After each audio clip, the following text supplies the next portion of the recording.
This episode of the Inside Runner podcast is brought to you by SaySky. You can shop the full range at saysky.com, where you can also score 15% off our exclusive discount code using the code IRP15 at checkout.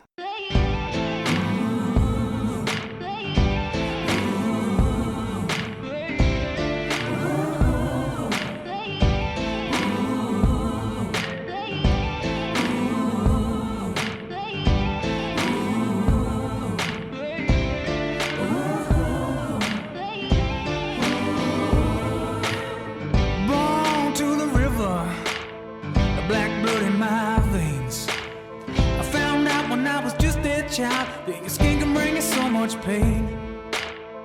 Now I hear you say you got the best of both ways. Welcome to episode number 437 of the Inside Run podcast. A massive thank you for being with us for another week. Big show, full agenda. Thanks to Croaks. We're going to talk about some SaySky kit. We're also going to review the Adidas Hyperboost Pro. What a hype out around this shoe, boys. Going to thank some Patreon supporters. Got some running news with the Barcelona Marathon, Adelaide Invitational. The World Indoor Team got announced. New York City Half Marathon. Listener questions, some whispers. My man as well, boys. You don't know this, but Eliud Kipchoge, got some audio with him to come in the episode. And we'll do everything else that we do every other week on this podcast. Welcome my co-host. He was on time today up in Canberra. Bradley Croker, how are you this week? Good, Brady. Autumn has arrived in Canberra. Beautiful time of the year. And there's been a couple of really nice shoes released over the last couple of weeks. So running in perfect weather in nice shoes doesn't get any better. Doesn't get any better. And just telling me off air, Moose, before you arrived, that he's the 2015 and 2016 Canberra 10K winner. And he's 3.5 weeks out from that race. So ideally, become a 3-time champ of that race would be fantastic. Welcome to you, also up there in Canberra. Hi, how you doing? Good. How are you doing? I've got so the Canberra 10K is part of the festival, not the Canberra Times Fun Run. You also won that. We also know he won that, though, don't we? That's 12K, though, isn't it? No. Canberra Times one. You can tell Moose is like a local now when he knows like that there's two different sort of fun runs. Like one in one in April, which is like the Canberra Marathon Festival, and then back in the day, the Canberra Times Fun Run used to be in September, but now it's more like November, and they have a half 10 and 5 there. Yeah. Good. How are you, Moose? Coming to us from the shop floor. Yeah, I did forget about this. Just too much to do right now. And then I saw this. I don't have notifications showing up. I try to mute you blokes as much as I can. But I did look down at my phone and saw that there was a notification. So thanks for waiting for me and being patient.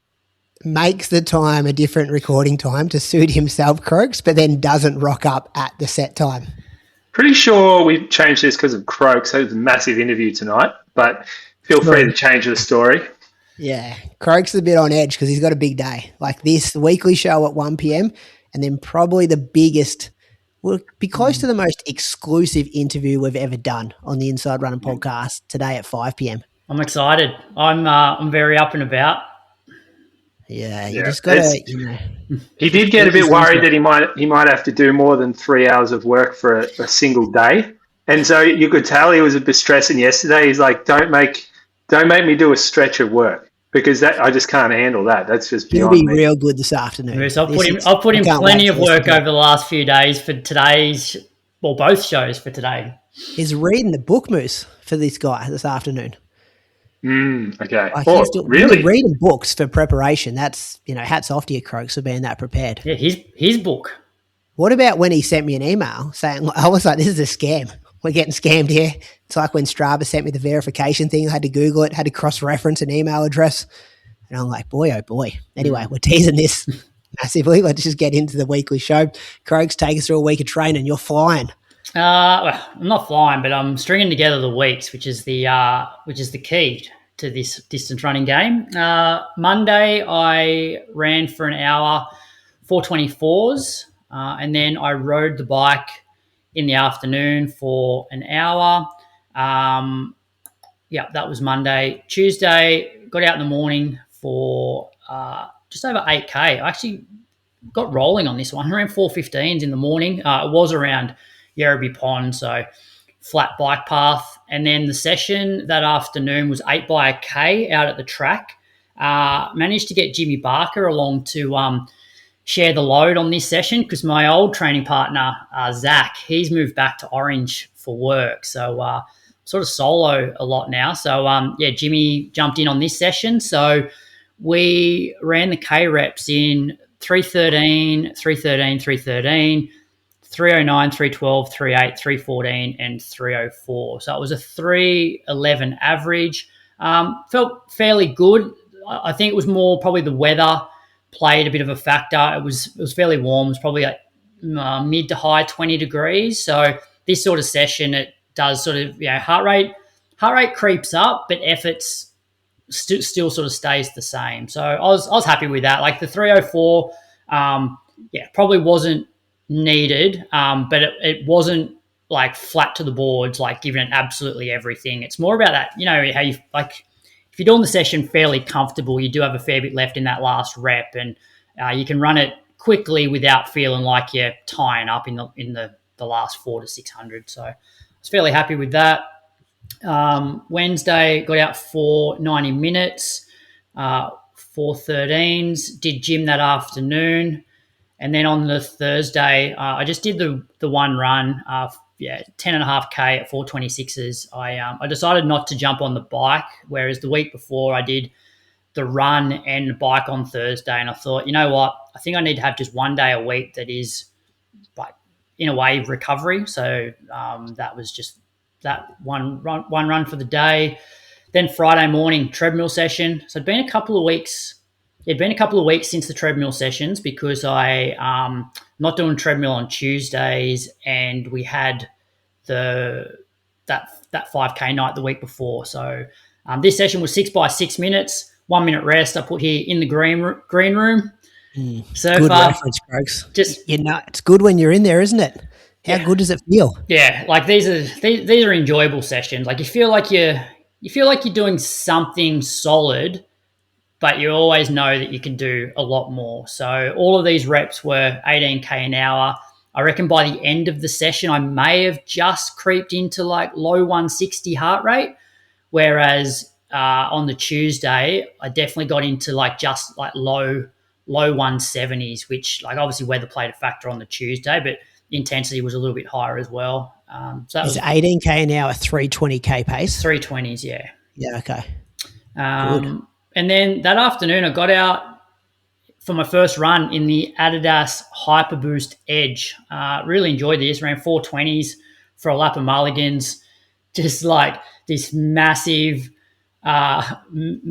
stack of foam with an upper on the top. But what I love about it is there's so much. There's such a huge platform. Like it's all filled in, so it does feel really quite stable. And it's got this like really late sort of rocker, which does sort of propel me on like that sort of toe off. So when you're a little bit tired, it sort of the shoe seems to do a little bit of work for you. So that was my first run in that shoe, which we'll talk about a little bit more.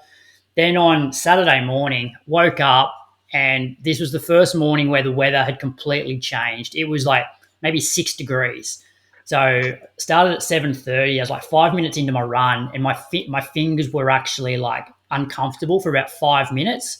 And that's the sign that the weather's changed. So just did a lap of mulligans and then ran to Little Athletics. So it was an hour at 4:22s.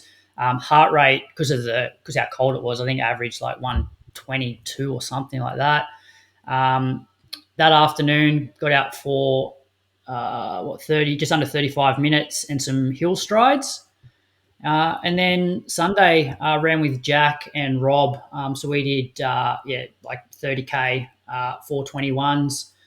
I think heart rate for that one was 130 average. 421s for 30K. So it was a week of 150K, one bike ride and a gym session. Bike rides are getting less, Crokes. Yeah, well, at the end of the day, it's like I love running way more than I like cycling. So this was going to be you, though, mate. You were going to be the bike guy. I still do. The bike cross trainer. Still did one ride last week. It's a well-rounded week, though. Gym, bike, workouts, long run. Well, This was the sustainable thing though. Like I remember we had this convo. You're like, I'm gonna do bike regularly through the week because this is gonna improve my fitness and allow me to run more consistently. The reason why I didn't where I would have done the extra bike was on the Thursday, but I'm like, you know what? I just want to have one day where I'm not actually training twice a day. The other option was to, I suppose do an hour on the bike on the Saturday, but then I'm just like, you know what? I can be fucked sitting on the bike for an hour, whereas I can just go out in nature for 35 minutes and I'm probably going to get the same benefit. So like I'll definitely still ride, but my body, I feel like my body's in a really good spot from an injury point of view. I don't feel like I'm like overdoing sessions. I feel like I'm running easier on my easy days. Like heart rate indicates that. Like I averaged 120 this morning for my hour. It's like I feel like 120 heart rate is low. So we know you're going well when your week recap includes the pace you run, but always followed by the heart rate immediately after. You don't do that when you're not fit. We never hear about the 152 heart rate. Oh, I ran 430s with 152 heart rate. It's like we only bring that out when we're happy with it. A low heart rate is such a good flex, though. I know, well, he knows anything that. In the low 120s. I know everyone's heart rate is different, but this guy's doing an hour, 4:15 pace at like 120 heart rate. Yeah, but his eyes are lighting up right now. His eyes are lighting up at this training that's working for him. And of course, I'm the same. I'd put a month, 2 months together, and all of a sudden I forget the things that were working so well for me to get me to that point. Which for you, like everyone who I talk to is like, how good's the bike going for Croaks? Like this is what's going to get him sorted. So I just don't want you to forget the bike. No, I'll keep the bike there. I need to justify the $4,000 I spent on it. Well, when you said, oh, how good's nature? I really want to get out. And I'm like, well, you bought a fucking robot bike. It doesn't leave the garage. You could have bought a $4,000 awesome bike to take out in nature. Yeah, but the reason why, so I basically train for performance, and the reason why I prefer if I'm riding, I prefer to ride in the garage because I can control everything. Where if I go out and ride for an hour, there's going to be on the road bike, there's going to be a lot of that where I'm not working at all. If I'm riding down a hill, my rate's going to be 70. Whereas I can just sit on the bike for an hour and just keep my heart rate consistent at that 120 to 130 for the whole hour. I get it. It is better for you, but it's just not better for your mind. But the thing is, I'm doing so much other running out in nature that if I have to sit on the bike for an hour, it's okay. It's a good week, Croaks. How did you go last week, Moose? For Moose on the Loose said like one thing to work on for the week. Was your thing to not like hit any intensity, like be patient? Well, not get greedy, I suppose. Which last rep I definitely ran faster than what that session was intended to. But I suppose the flip side of looking at it is the first 7 reps of that were so comfortable that I could actually run close to 10 seconds a K quicker without really feeling like I was burying myself. And my other thing was getting some treatment. So I got some treatment on Wednesday night. Good. But then, Friday was definitely one of those really controlled sessions, and I'll probably do something similar this week. Long run was pretty controlled as well. Yeah, I'm definitely dialing that back a little bit. That's good. Moose, what have you been doing? Still haven't seen that run pop up yet. It's got to be coming. I did ride a lot this week. I rode to work every day and got to experience the Canberra climate, like the magic mornings, and they've been pretty magic. There's something about that stillness where there's like moisture coming off the lake. Why does it do that? Is that like this? It's warmer in the water than it is the air? Yeah. Yeah, it's good. It's crisp. That's I suppose the difference, Moose, that you wouldn't probably experience down on the coast. Like when the seasons change here into autumn, it's like that really crisp air because it's probably a bit lower humidity than down on the surf coast. Yeah, it reminds. We get this, but probably windier, I would say.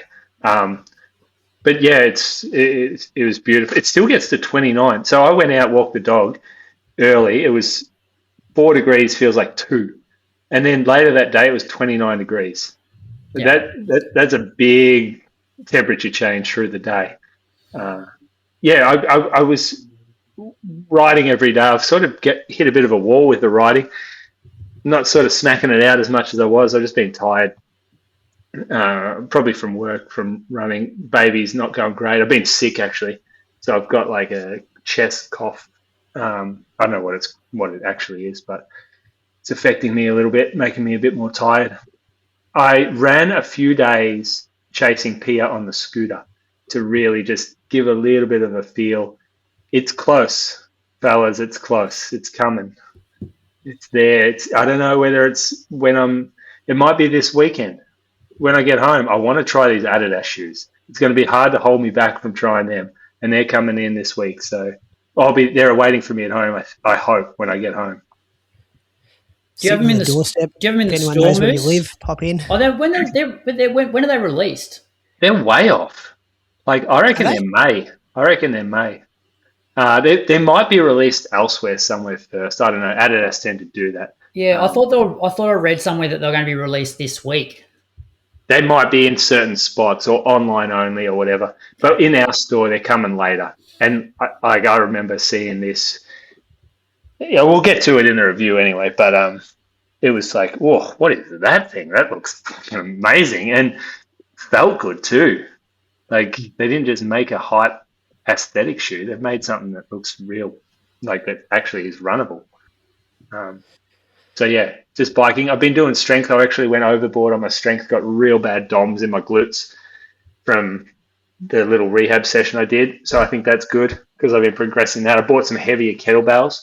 So now at home I'll have like this kettlebell set, 8, 10, 12, 14, 18, 20. So I'll be able to throw it around with the best of them.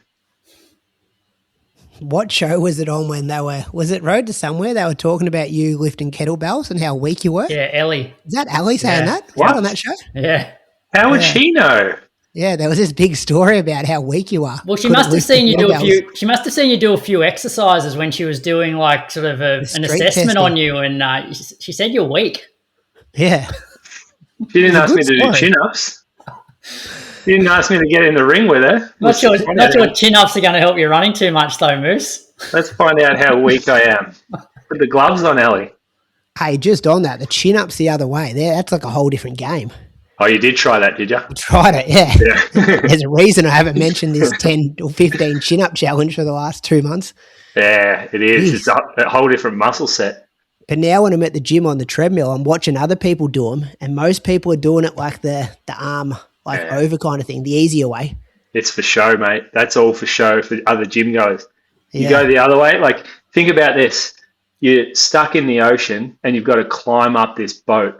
And how are you going to get up? You're going to do overgrip. You can't do an undergrip. You can't use your biceps to pull you up. It's all overhand. Or you're hanging on a cliff edge and you've got to pull yourself up or off a skyscraper or something. Hopefully never in these situations, but yes, it makes sense. When you're dangling from a skyscraper trying to get yourself You're training up. for life, aren't you? You're not training for show.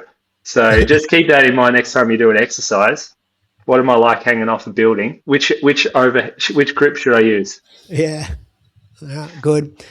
All right, we might expect something this week. Can't wait for the Strava notification that says Julian Spencer's back. Give him kudos. I won't say it. Yes, it will. I think I might hide him for a while anyway. No, I'm just not interested in it. I don't have time for the bullshit like you getting on and commenting and trying to fucking troll me. And I just don't have time for that. I'm not going to troll you. I'm just going to write Return of the King. That's all I'm going to write. My days are too busy for that. Maybe that's why I got the verification, because I'm so good with the comments on there. Yeah, I don't reckon you get as many likes as me. I reckon I get more likes than you on my comments. Imagine getting a comment though, Moose, from a guy with a Strava tick. What about that's got to be worth a bit more. You wouldn't believe this. I'm doing my long run yesterday. I'm like 30K into a 40K run. Someone drives past, slows down, winds their window down. Daz Carmody, his name is. He's like, "Hey, you the bloke with the Strava tick?"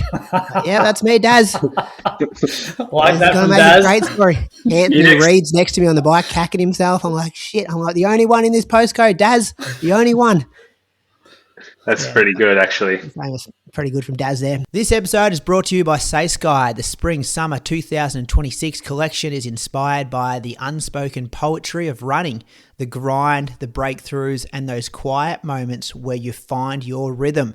Because running isn't just a sport, it's a way of being. It's showing up for the early alarms, it's the heavy legs, the long runs, and chasing the feeling rather than the finish line.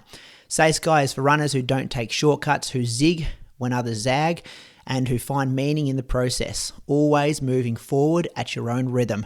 You can shop the full range at saysky.com, where you can also score 15% off with our exclusive discount code using the code IRP15 at checkout. Say Sky is also available at selected retailers across Australia, so you can check it out in person and see why so many runners are switching to the Star. I'm going to go through this week quickly. Monday, 54 minutes, 4:44 pace. Tuesday, hardest workout I've done in a while, boys. 6 by a mile, off a minute. But I went over the bridge, the new bridge. So it got some hills in there. Had this kind of like little pimple hill, like up and over at the start.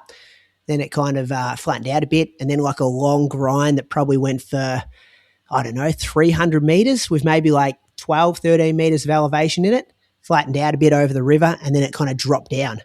So I wanted to get on some hills, try to work it, because you can't look at your watch, because your watch tells you too slow, too fast. You just got to feel it, don't you?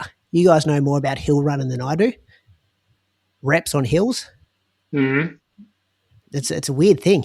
Can't feel teach it. Yeah. You got it. It's very easy to get carried away, especially in the first half of the repeat. Like, how long were your repeats again? Miles, so like a bit over 5 minutes. What, up a hill? No, like rolling hills. So dropped up and over a hill at the start, then a bit of flat, then a long grind, and then a bit of flat, and then a downhill. Yeah. So I want to practice running hard down the hills as well. I reckon breathing's a big giveaway on the hill reps. Like, once you start getting that sort of laboured breathing, it's like, okay, working too hard. Well, I had my heart rate showing, and even just like the start. So I'd go out and back. So on the way back, it was more downhill, but I'd start on the longer, grindy kind of hill that I'd just drop down, and your heart rate just peaks straight away. Like actually having to slow yourself down, get this under control, relax a bit, and then work on pushing the downhill. So, I was 3:17 pace pretty much for the hillier ones, and then 3:13, 3:10 pace for the downhill kind of ones, which, I need more of this. It's good to learn, get into that rhythm, know what's too hard, know what's too easy. This was a good workout for me, and I was pretty cooked at the end of it. Was it off like standing recovery? Yeah, just standing 1 minute. So my heart rate probably wasn't dropping. Oh, maybe it was because I'd finished with a bit of a downhill. But yeah, it's an art to it, just listening to your body. Wednesday was 20K, 4:34 pace. Thursday, 70 minutes in the morning, talking about cooler weather. This was my first run in a T-shirt for like 3 or 4 months, I reckon, which is nice. Listened to Road to Somewhere. That was good. They debuted a couple of new segments. Nick had obviously organised that. The other two girls had done no preparation whatsoever for it, but it was good to hear a couple of new things. And then 7K in the afternoon, 4:40 pace. Friday, you're going to love this, Croaks. Got back on the treadmill, 25 times 75 seconds. We need medio pace in the gym, boys, because it was hot and humid in there, sweating up a storm. Flick, when it flicks off your fingers when you're doing it, like it's flicking onto the screen, flicking onto the treadmill next to you. There's just puddles dripping. There were some scenes in there. First 10 were at 19K an hour. Next 8 were at 19.5K an hour. And then the last 7 were at 20K an hour. Such a good workout. You just don't have to think about pace. Just get on the treadmill. Just lock in. But yeah, very, very disgusting the amount you're sweating there. 75 minutes, Saturday, 4:34 pace, Hyperboost Edge. What a great shoe. We'll get to it in a second. I know I've spoken about it a few times, but yeah, straight out of the box. Really enjoyed that for 75 minutes. And then 40K on Sunday. So a bit of a longer run. Had 2 of the Reeds there. So Archie's brother Oscar was there, and then Archie's dad Anthony was on the bike. Anthony's such a good bloke that we got to his house 18K in, and then Oscar was finishing up. And then Anthony's like, no, I'll keep going with you. And I'm like, you don't have to keep going. Like this, we're out the front of your house now. I'm going to do somewhere between 35 and 40K. And he's like, nah, all good. So he, rode next to me for the next 22K after that to make it a 40K morning, 4:17 pace. Heart rate was pretty good, 138. Legs heavy from about 34K, 290 gram precisions. Good. Liked it. Just so great. Just so grateful to be back doing like a 40K run from where I was 3 months ago. A long run, isn't it? What was the time? What was the time on it? Oh, like 2 hours 53 or something maybe. That is a long run. Gee. Yeah, I think because we broke it up, like I jogged to meet the boys, which was like part 1, and then I jogged with Oscar for like 16K and Anthony. That was kind of like part 2, and then we just did this like part 3. So I've never run for that long in my life. I reckon. Have you? I reckon 2 hours 40 is probably my longest long run ever. 2 hours 51 it was. Oh, elapsed time 2 hours 54. Where did we stop? Oh, I stopped at Tall at one stage, and I reckon when I met them, we stopped for a couple of minutes. You've been using any of the new Say Sky kit we've been given? Oh yeah. Yeah, I tried a lot of the Say Sky kit last week, to be honest, Croak. So that first run with a T-shirt, I finally, because when you get this stuff and it sits in a box and you're like, I can't use some of this stuff yet because it's not cold enough. So got in the Statement Combat Pro T-shirt. That was a really good wear. And I've been wearing the singlet. So this has been great for the Moama Summer, the Flow Air singlet. It is so thin. You got this as well, Moose? Yeah, I got you stock it, don't you? I stock Say Sky now, yeah. But the Flow I got last time, and it was the kind of rainbow logo one. So the Flow is, how they break their kits up. There's like Motion, and then Combat is the everyday or the good stuff. And then Flow is the high-end sort of the ultimate lightweight stuff. I didn't know this, but yeah. And then they've got like they've got an actual lifestyle sort of range as well. It varies in like what you want out of your kit. The lifestyle or the lower ones, like the pace stuff, look kind of nicer, if that makes sense. Like they're nicer looking cuts, but they're not as technical. And then you go up to Combat, gets more technical, but still nice cuts. And then it gets into the high end stuff where you look like you're wearing full on running gear, and that's Flow. And that's like, if you're going to race, you're racing the Flow stuff. Is there a full pair of Flow half tights as well? There is. Yeah. Okay. So I think I've got those, and then these new ones I got with a Combat Plus ribbed. The ribbed, yeah, I've had them before. They're the purple ones you got, right? Yeah, kind of like a Cadbury kind of purple colour. Bold. I've never seen half tights in like that purple colour before. You would have get beaten up in Moama with them. I tested it out. I wore them on Wednesday, Thursday, one of the days there, which was good. I think because you've got a good tan. Oh, yeah. You're going to need a tan with them. With some brown skin. Yeah, they're a summer tight. I don't know, though. I don't know. Those real colourful tights on men, I just don't see it. Like I don't know. I reckon shorts should be fairly dark. Yeah. I've got like a pair of like dark reddy kind of ones too. They're pretty good. I'll tell you what I'm looking forward to over the next few weeks is the arm sleeves. The arm sleeves will definitely be getting a run in the Canberra winter. And but yeah, you're right about that singlet, Brady. I wore that the singlet last Tuesday on the track. So I said it was one of those sort of really warm nights, and it is so light. Sort of reminded me like back in the day when like Steigen brought out their first singlets and they sent it through to you, and it's like the paper that it came in almost weighed the same as the singlet. It's sort of similar weight to those like old Steigen singlets, but they've got a few more like holes in it for breathability and that sort of thing. Yeah, and a bit of personality with the design. Like it's not just black. You've kind of got that. You can just see the kind of text. You got the logo. Yeah, that's good. I enjoyed that. I reckon I'll race in that stuff at Boston, like pending whatever the weather's doing. But that's what I'm wearing for my big workouts and stuff at the moment, just to get comfortable. And you get that placebo, when you feel good. I mean, you look good, you feel good. Like when you put on good kit, you just get the most out of doing a workout there. So I think I've got 5 weeks today, boys, until I have to run a marathon. So things are tracking okay. Got some good kit, got some good shoes. Can't complain too much. Just hoping that the We don't have another massive war. Does it have a bit of a COVID feel about it for you guys at the moment? A little bit. Bit of like, are we actually getting on an aeroplane in 4 weeks kind of vibes? It's already heard that one of my athletes who is going to be racing in Germany, he's had to can that trip, stay local. With the stopover. Couldn't get there. He could get there, but the flight change was like $7,000. Yeah. Yeah. Yeah, at this stage, like, I'm still good because I'm just going like Melbourne, Sydney to LA. So I'm fine in that direction, but I don't know. You should be fine unless China starts bombing the US. Then you're in trouble. I'm also going to the location which is very much involved. Yeah. So, yeah. And I don't know, you see the stuff on the news, Twitter's terrible at the moment because I'm never sure what's like AI generated and what's actually real. Like, it just doesn't look good. But anyway, see what happens. I'm sure if you go back and listen to our stuff like 5 weeks before the world went into lockdown before COVID, we would have been like, nah, it's just a cold. We'll be right. What are you talking about? For London Marathon, geez, I was going to run 2:08 that day. Yeah, you were in the elite field, weren't you? I think I had a 2:16 in me at Rotterdam. I was flying.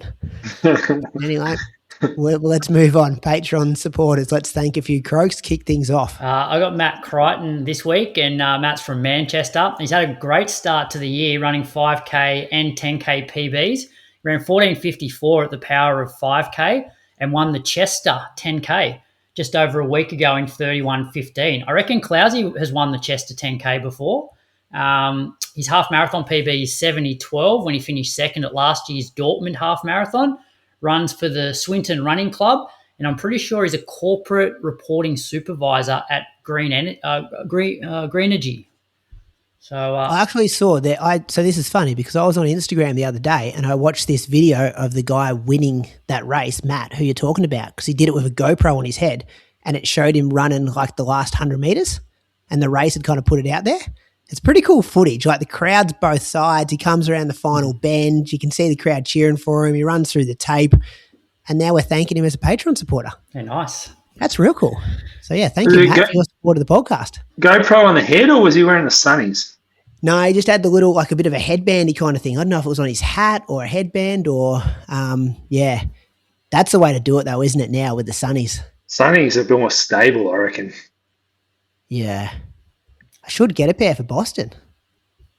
Yeah, go full. I mean, you've got a blue tick now, and you didn't get it from your running. It's not blue. It's orange. Yeah, it's for being an inspirational individual on Strava. No, but like, what a way to just like, I'm only going to run the Boston Marathon once. May as well show put your a video kids. on. Show the kids. Oh, they're probably not going to be interested, but like in 20 years' time, when I'm just like broken and like, I might put on the video that day I ran the Boston Marathon. You can live stream it. I'm not going to live stream it. I just mean for my own collection. Imagine if you had something like that last year at Sydney, Moose. Imagine watching that back in the carry-on. Thanks, boys. Arms up. You know which bit I'd be replaying the most, folks? I know. 37K mark, coming past the SCG, going past Moose. Like, just seeing him up ahead. Yeah, that's what I mean. Why don't we do this? We can relive all this stuff. Imagine if I had it for the 2 times I won the mile at Stall. Just be able to put that on. Jeff Risley's coming on my outside. I'm holding him off, putting time into him over the last 50. Jeff Risley had already run 300 more meters than you that day. And he's... No, it wasn't even that much. I think it was only 70 or something. He had a shocker. Should have destroyed me. I did see during the week somebody put up maybe the last lap of the South Australian 1,500 metre champs, which, it was pretty cool seeing like you were actually in the pack and seeing the moves in that last lap. Someone was... Yeah, right. Was wearing the sunnies. Yeah, let's give Cam Myers a pair for Maury Plant. Just say, wear these, we'll put it on our Instagram or something. Imagine how good that would be. Yeah, could be the future. Well, should be. Like, brands will get on board. Like, remember Mona did it years ago when he had the massive backpack on at City to Surf?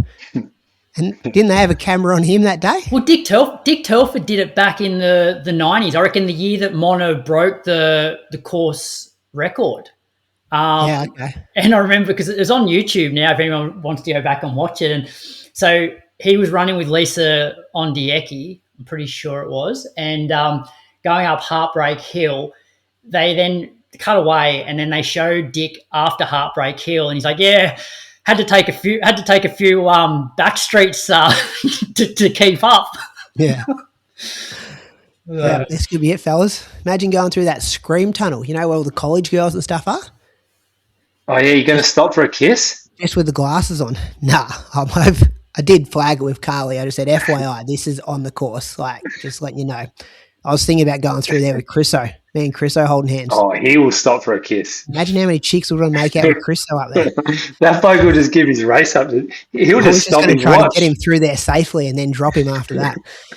Anyway, who's our second person we're thanking, Moose? Matt Culkin. Not to be confused with Macaulay Culkin. This is Matt. He's from Richmond in Victoria. According to Strava, his best 5K and 10K came during the 2023 Run for the Kids. Croaks, mate. There's a tunnel, Croaks. I haven't put the times. I just put what he ran for the 14K. All right, but you said his best 5 and 10 came during the 2023 Run for the Kids, where he goes through a 2-kilometre tunnel. Well, that's on Strava. I also reckon people who set 5K and 10K PBs on Strava in a longer race, I don't reckon those people race very often.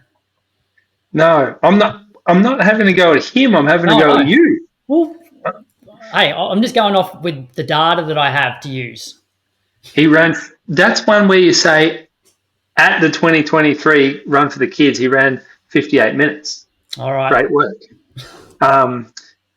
He ran 87 minutes at the 2023 Mornington Half and 3:06 at the 2023 Gold Coast Marathon. Geez, he's had a good year in 2023. Don't know what happened since then, Matt, but get back to the PBs. We're pretty sure he's a senior project manager at Next Generation Electrical. So he's the boss. He's the boss. Thank you, Matt, for your support. I'm going to thank Mark Burton from Hayfield in the UK. He runs for Calder Valley and Stockport Harriers. So has he got two clubs, Croaks, or are they both merged? No, I think they're merged. Okay. He's in the V50 division. Strava is locked down, but we found a few results on the Power of 10 website. He's ran 17:45 at the Marple Park Run and 58:12 at last year's Stockport 10-mile race to finish 16th. He's doing well, isn't he? 50 plus, finishing 16th overall in races like that. Appears to run a bit of cross-country in the Manchester Area League. Thank you, Mark, for your support of the Inside Running podcast. I'm sure there's many people getting excited about London Marathon a couple of weeks away over there.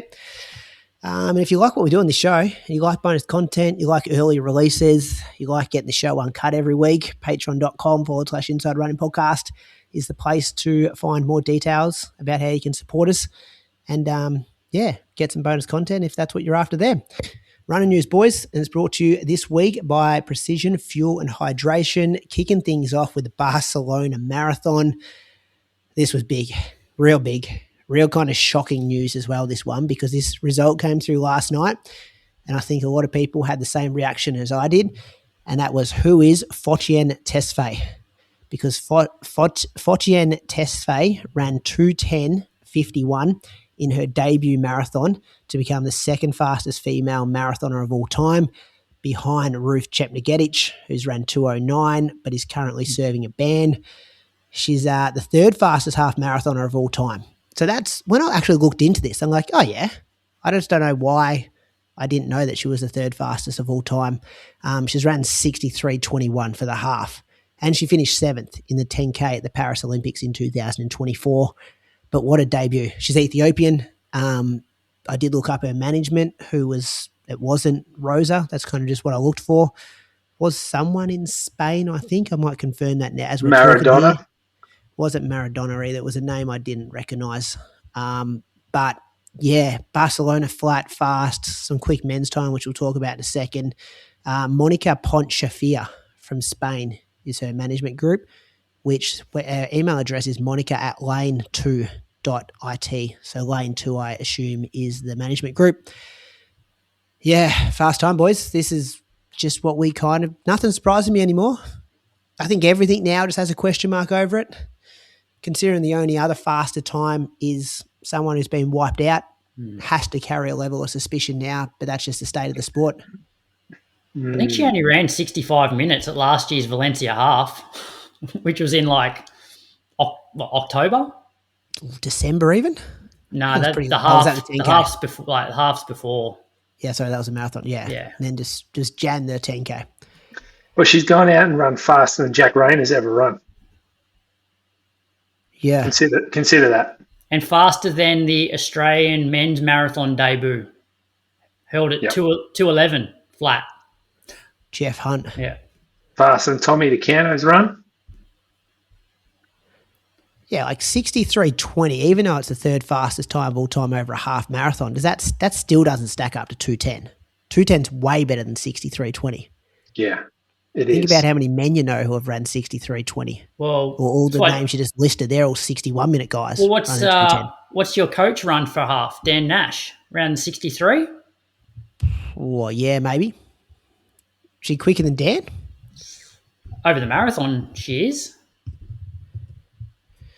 Let me look him up, Croaks. Maybe we're wrong, though, comparing men with women. Maybe women are better over the longer stuff. Yeah, but on a debut? 2:11:53 for Dan. And his half marathon, 64:14. Yeah, okay. Debut. Never run a marathon before. Got no idea what's going on. With the average, like being the fifth or sixth marathon, being someone's best normally. Off a 60, like she's only gone through. I mean, I can't really talk because I go through in my half marathon PB, but it's obviously she's been around for a while and she's spent a lot of time at shorter distances too, being in the Olympics on the track. So she's gone through in just 90 seconds off her half marathon best. So these are her results from sort of back end of last year. So she ran July 15:04 at the pre-classic for the 5K, 14:32 at the London Diamond League, 31:20 at the World Champs to finish 8th in the 10,000, and then she ran 65:10 at Valencia half. So she's running slower than Izzy over 5K. Yeah, she ran a 14:30. She ran a 14:32. So. Oh, okay. I thought I heard 14:52. Okay, so she's run the same as around Georgia Griffith. Yeah. You're not expecting Georgia Griffith to go run 2:10, are you? And she ran 29:42. She's like a 29:42 last year at the start of last year for the Valencia 10K. I just don't see you think about Safan Hassan, Bridget Kosgei, Paris Chepchir. She's put minutes into those ladies who have been doing this and are the best in the world. Well, a Helen O'Beary. Helen O'Beary, another one, yeah. Helen O'Beary doesn't really run flat ones, though, does she? She does a lot of Boston, New York. As she ran a Berlin.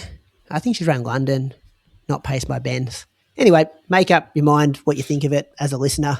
I just wasn't that excited when I saw it. I was like, oh, yeah, cool.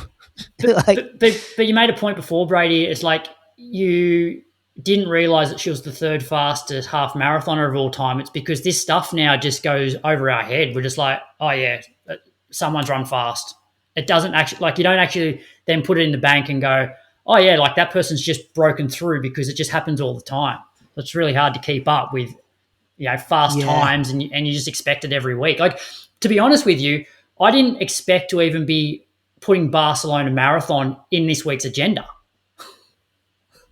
Yeah. It's a bit happening. And I feel like the cycle moves so quick too that next week we'll be talking about something else. Every weekend something big happens. Yeah. I think because she hasn't been at majors and stuff too. When you're in majors and you're in those big races and you can get more of a profile for yourself, yes, she's the third fastest, but she finished 7th at the Paris Olympics. She probably wasn't in the lead pack in the last lap, so you're not really paying a lot of attention. But anyway, Abel Chenligat won. He's from Uganda. He won the men's race in 2:04:57, and we had Jimmy Wheel in there, boys, as a pacemaker. So he ran at the front for 25K, averaged 2:58K pace. Then he put on his Strava that he ran with Alex for a bit. A bit was 15Ks at around 3:30 pace. So he ended up running about 41Ks at 3:10s. Not a bad day out for Jimmy. Not a bad day out at all. Got me a bit worried about this slab. He could be him here. He could. This is very good evidence that he may be able to. And I kind of like it. Gets in these races. He would be in the technical room beforehand, doing the warm ups, practicing the drink stations. I think he's pacing Paris as well in a couple of weeks. Berlin half marathon in between there. So I don't think there's been a marathon debut announcement, has there, Croaks? No, I don't think so. But he's serving his apprenticeship. If he can survive, it's also big stress these kind of days. Yeah. I mean, 25K he got to on his pace. It ain't a marathon, but it's not supposed to be. He's still in training. I think if he does pepper this area, and then we'll just see. The marathon, there's a lot of learning after 30-kilometre mark. A lot of learning. There's a reason that there's 42K, not 30, not 25. So, Jimmy, I know you think you're going to do it. I'm holding on to my slab here. If you're asking me, Croaks, if I want to get out quick or early, or who's got it with me? Not me. I don't think anyone's actually got a slab with you, Moose. I think he was fired up when Croaks suggested he could. Maybe Jimmy's got a slab on this. Maybe Jimmy's got a slab. I'll send Jimmy a slab over there. What is a Spanish beer? Some sort of Raging Bull or something. I'll send him one. It's a real good Spanish beer. Such a seed, doesn't it? I know, but I still think the debut marathon, things are to be learnt in the last half an hour of that event. Estrella Dam. You know the red one with the star? No. Yeah, you would have. I also think one of the risks for Jimmy will be if his goal was just to get one on the board and go and run sub 210 and go through in 65, maybe even a touch slower than 65 and negative split it, then I reckon he does it. But I reckon he'd be the type of guy that's going, well, like, I'm fit. I'm going for 2.6, and that's when potentially you don't break 210 when you could break 210. Does that make sense? Yeah, I think this guy's an outlier. I don't think we've seen it kind of already, the way he trains. I think he's super professional coming from that cycling world. He's got his nutrition tapped in. Yeah. He knows how to hurt being a cyclist. Geez, he looks good, like the way he ticks the legs over. Mm-hmm. Yeah. I think he's bringing stuff from cycling, even just like contract stuff and like the way he plans his training and things like that might be a different level of professionalism to maybe some of the people we're used to. It is very exciting and probably the most anticipated debut marathon from an Australian male in a long time. Yeah, because it's so different. Different, exactly. And he's only shown us tiny snippets of himself. Like, he come back to Australia and, I mean, we saw him in that 5K, but it wasn't, like, it didn't really show us what he was capable of. Yeah. So we didn't really see. And I was just going to say, Moose, like, the snippets that he's shown have been very good as well. Mm-hmm. Like, even to do what he did on the weekend, like to run like sub threes for 25K and then just keep rolling, which I'm guessing was pretty comfortable for him at 3:30s. And he's, he rolls through the marathon and he's run a 2:14, 2:15, like pretty low stress. Like, the Adelaide Invitational also happened, fellas. Not much hype, not many big names. Maybe, are we concerned about some of these domestic track classics? 100%. Like, just go all in on Melbourne. Does it become? I know we got rid of Sydney this year. Hobart was good with the 3Kers. I'm talking about as a distance fan as well. Like, they might have had some great pole vault or some high jump or whatever, but I flicked it on halfway through footy halftime, had a bit of a watch for a while, was a bit of a letdown, moved on pretty quick. Daniel Williams, this was run of the meet though. I did watch this on replay. This was close, real close. He ran 144.37, meet record, just outdipped Luke Boy's 144.38. James Preston was third in the 800, 145.07. Abbey Caldwell, they need to give her like a slab or something because she's rocking up to all of them. She's really helping them out here. She ran 2:04, also a meet record. Jaylah Hancock-Cameron, 2:01.74. Emma Freigar was third in 2:03. The men's 15 was won by a Japanese athlete, Tomonori Yamaguchi. He ran 3:41.3. Jackson Sharp, back from the States, 3:40.2. And then Alex Stitt, 3:40.74. Milla Roberts won the women's in 4:12. Klara Des was second, 4:13, and Zoe Melhuish was third in 4:14. And then in the women's 5K, you had Ruby Smee, 15:52. Izzy Thornton-Bott was second, 16:06. Libby Mante, 16:27. And the steeple was won by a Japanese athlete as well, Yutaro Nimne in 8:33. Ben Buckingham was second in 8:36, and Liam Cashin third, 8:43. Cara Fan Ryan won the women's in 9:34 from Miyu Satu in 9:42. And Tessa Ebert, 10:05. Tessa's debut over the steeple. Quite young, isn't she? I know Jess Stenson spoke about her in the past as one to watch. So, yeah, that was the Adelaide Invitation. Is it too close to Maury Plant, too close to Nationals? I don't know. Like, how do we get that loaded women's 3K at Hobart and then there's one person breaking 16 minutes? Well, I reckon there's a few factors here. One is World Indoors is this weekend. So it takes a few people, like a few stars, like, Lyndon Hall, she's not going to race there when she's going to go overseas and run. And our pure stars, they need to prioritise the rest of their year. So your Cam Myers, your Jess Hulls, like they can't race all year round. And the way that AA now have written into their selection criteria that you basically, like, if you want to be selected for a team, and really there's only Commonwealth Games this year, then you need to compete at one domestic meet throughout the season. And the Maury Plant meet now is above everything else. Whereas back in the day, I feel like the Grand Prix were maybe a little bit more on par, whereas now it's like everything's thrown at Maury Plant. They bring the international athletes out. So our top runners are like, well, we're going to tick the box of qualifying for our team by running domestically if we do Maury Plant, and then we'll rock up to nationals and do what we have to do there. Everything else is we'll go and have a rust buster in Hobart or whatever. And they're the reasons why the meets aren't that great from a distance perspective, I think. Good point, Croaks. Do you want to take us through the World Indoor team now? Yep. So this was announced late last week. So pretty small team from a distance point of view. So in the 800, we've got Hayley Kitching. She's making her debut. We've spoken about her a few times. She's over at Penn State, I think, at the moment. In the men's, we've got Peter Boll and Bob Abdurrahman, Bob's also making his senior debut.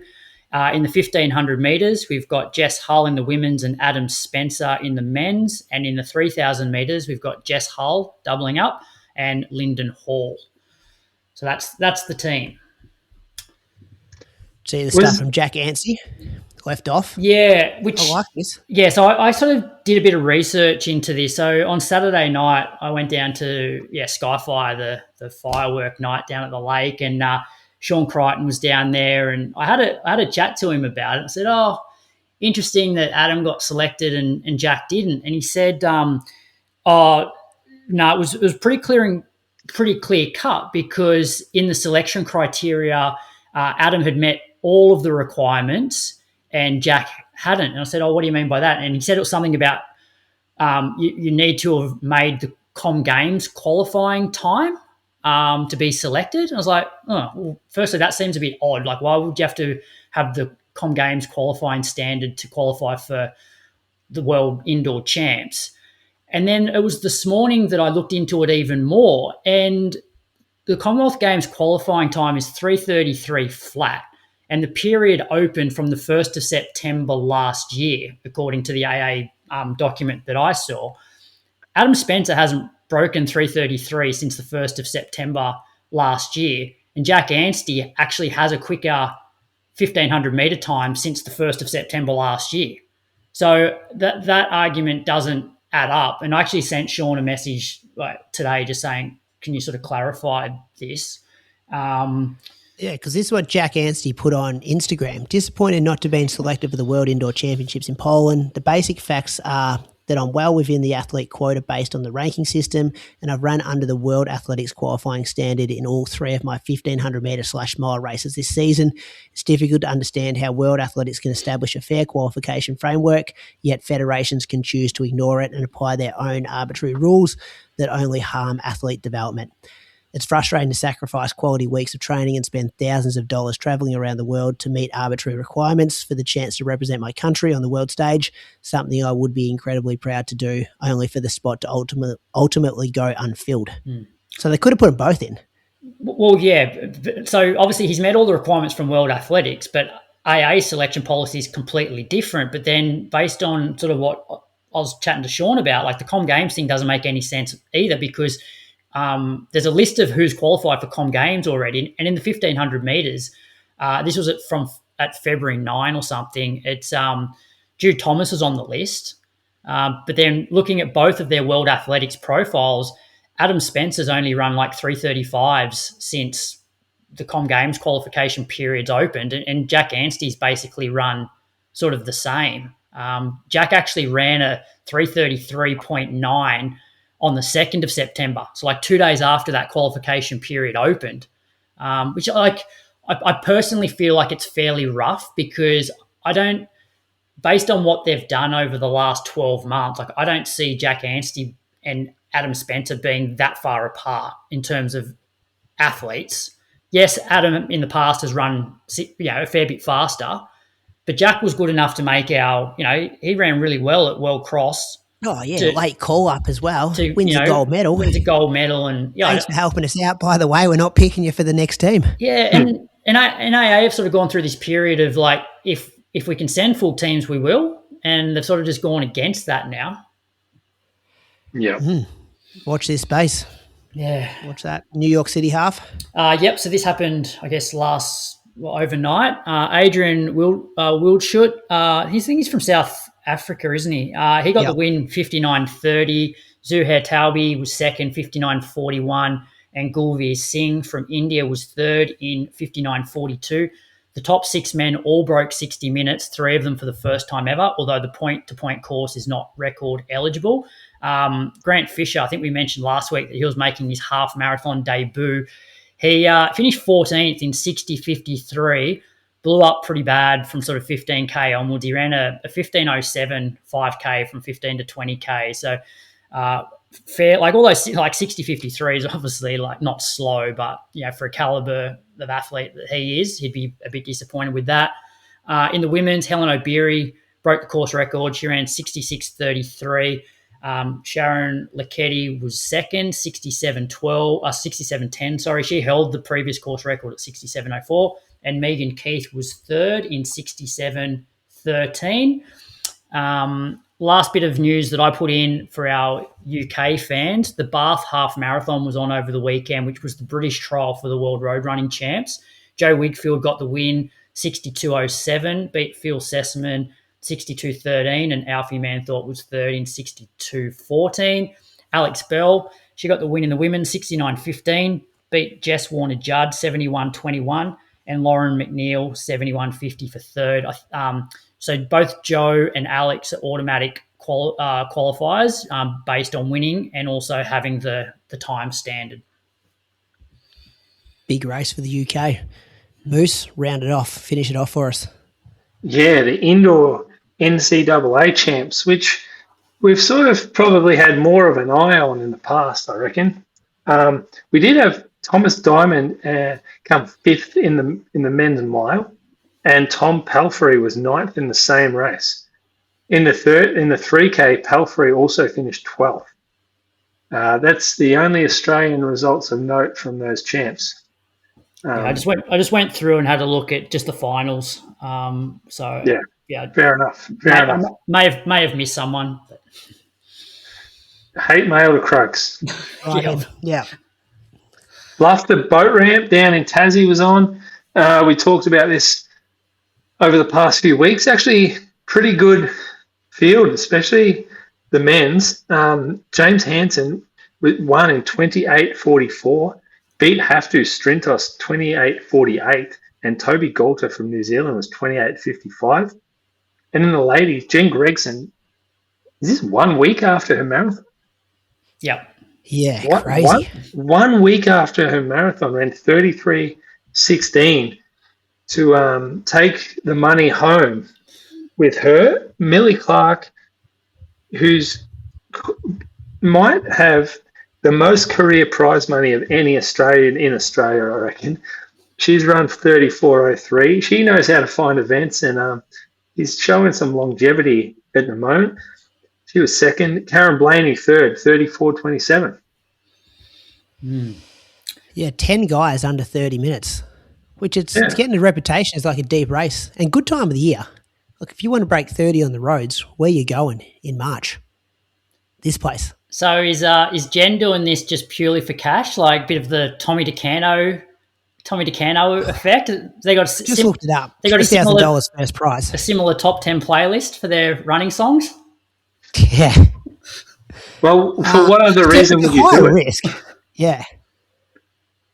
It's not prestige, really. Like Bluff the boat ramp, you ain't like going on the winners list that everyone will remember for forever. It's not City to Surf. And then, like the competitive element, you're not really showing up. It's not Zatopek. It's not some sort of championship race where you're earning points or you're trying to get selection for somewhere. Can't see it as being a productive or beneficial activity for recovering from a marathon.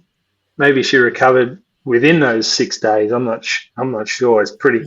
She had a great marathon. Windy day, 2:25. Got 2 kids over there traveling home. She would have been so tired. It'd actually make a really good. I know she's got like a YouTube video, and not that she's going to take advice from me, but explaining the reasoning why, because I actually think it sends a dangerous message to people that look up to her.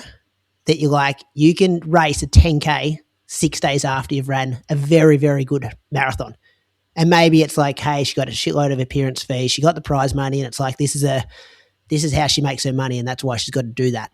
But you'd hate to see a 20-year-old kid or whatever running a marathon and then trying to run a hard 10K road race the week after. But this is probably the economy that they're in. We'd also hate to see, a month or two down the track that you hear that Jen's out because of injury. And derails the second half of the year. Yeah, she's on a good trajectory back to that Australian record type level of runner in the marathon. Good trajectory back up there. You think you'd be sleeping well anyway, wouldn't you? Marathon and 10K, a couple of flights in there. Oh, yeah, I couldn't do it. Because could not think of anything worse than running a 10K a week after a marathon. I'm guessing this. Where is it again? What's the city it's in? Devonport. So you're not flying direct from Brisbane to Devonport. Like there's multiple flights involved in that. Yeah, I think they got to go to Launceston, don't they? And then they bus them up. Maybe I don't know. Good for the event. Good for Linesy, Bluff to boat ramp organiser. He's like, how good's this? I got Jen Gregson at my event. Yeah, pays for itself in PR. Now we're talking about it. But anyway, that was the news. It was brought to you by Precision Fuel and Hydration. Chances are that you're gearing up for a race yourself, but how dialed in is your race nutrition? Precision Fuel and Hydration makes it simple with a free online planner. Visit precisionhydration.com and get your numbers. Catching up with the boss in a couple of weeks, I think, boys. Andy Blow coming back on. Maybe his 4th or 5th appearance on the show. Patrons will be asking you guys for questions. So keep an eye out for that post.